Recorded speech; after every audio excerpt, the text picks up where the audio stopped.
Hi there and welcome. I hope you're having a fantastic day, and just want to say to all those that provided comments and feedback, thanks so much. I really got some valuable input.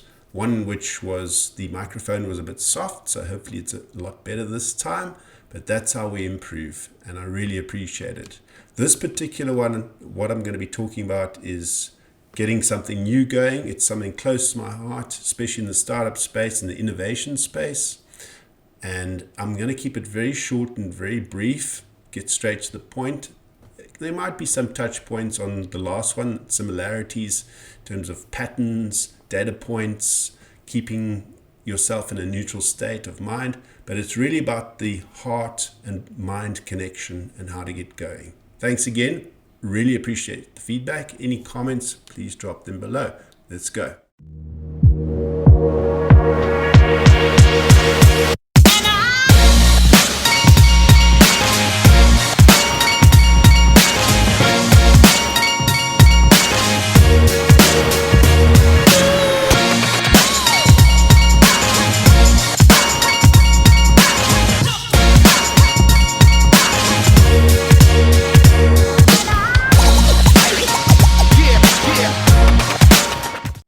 Right, welcome back. Getting something new going. It's all about state of heart and mind. Let's jump in.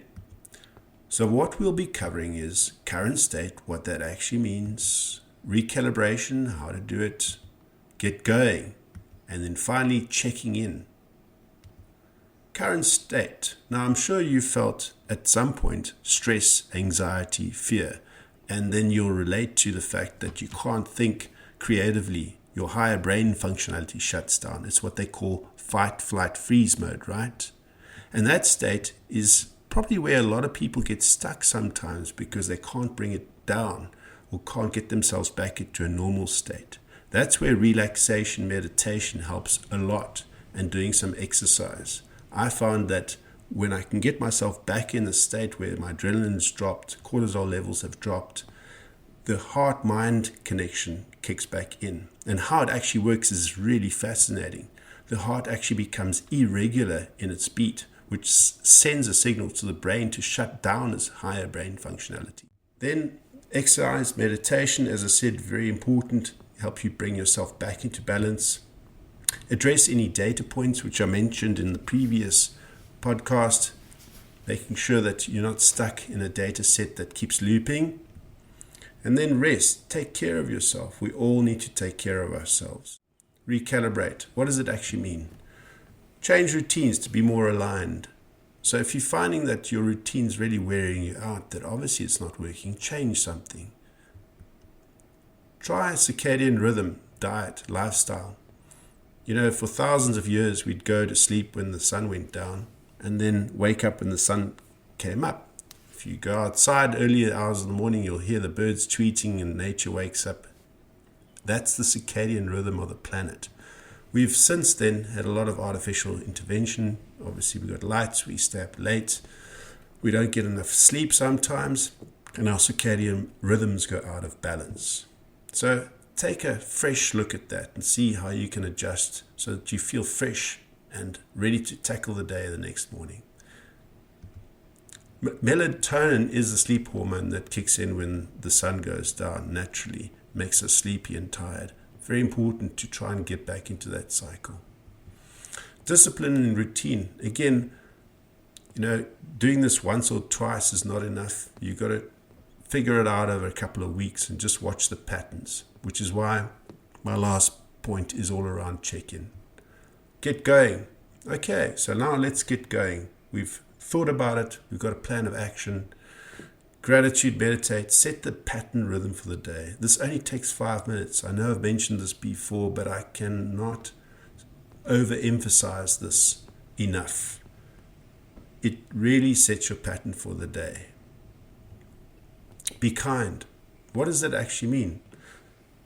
So, obviously, this is all from my personal opinion, right? And from personal experience. It's observing rather than speaking. It's listening rather than speaking.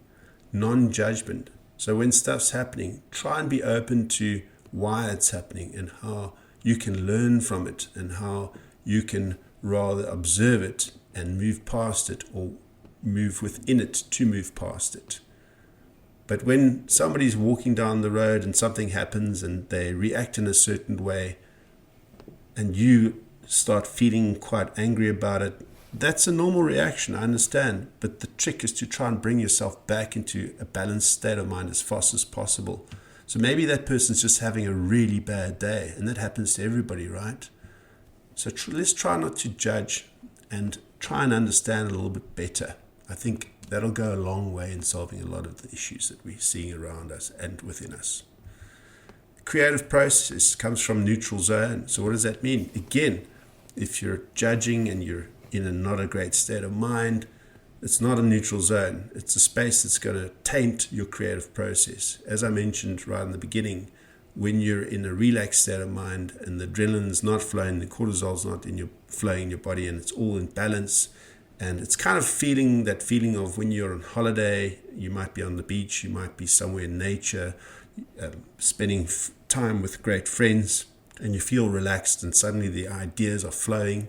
That's the neutral zone. That's where you're feeling like, okay, now I can do stuff. I feel motivated. I feel inspired. Let's get going. Practice, practice, practice. So again, it's not once off. It's not twice. You got to get into the rhythm of it. The planet has rhythms all the time. We have seasons. We have autumn, spring, summer, winter, autumn, spring, summer, winter, autumn, spring, summer, winter. We have a lot of cycles. Get into that rhythm. That's going to help you. Practice, practice, practice. Check in daily. Again, patterns everywhere. Those are gifts. Patterns are gifts. They show you what you can work on, what you should work on, or things that are actually really working for you, not against you. Use a journal. I've created a journal online. That helped me immensely. That's why I'm sharing that journal with a lot of people. And I feel that, it's all about sharing information where it can help other people. Very important. Shift patterns as fast as you can, which is why a daily journal really does that. If you have just one awareness daily, and you multiply that by 7 days, so that's 7 awarenesses in a week, times 52 weeks, right? That's a lot of awarenesses that are going to help you shift in a very positive state. Thanks again for watching. Any comments, feedback, really appreciate it. Have a fantastic day further. And hopefully this helps you to get into that creative zone and innovation and problem solving. Thanks again.